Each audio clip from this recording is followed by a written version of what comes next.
Let's learn how to check Instagram account login devices. This is very simple and can be done in just a few steps. If you want to follow all the steps, stay until the end of the video. The first thing you need to do is open the Instagram app.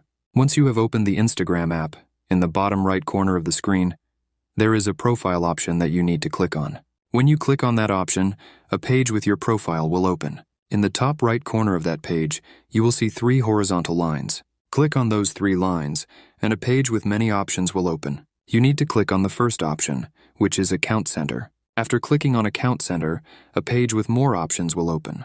Scroll down a bit and find the option Password and Security. After clicking on that option, you will have several options, and from all those options, you need the option where you're logged in. When you click on that option, a list of your accounts will appear. Click on the account you want. When you click, a list of all devices connected to that account will appear. That's it. You have successfully checked Instagram account login devices. So thanks for watching. See you in the next video.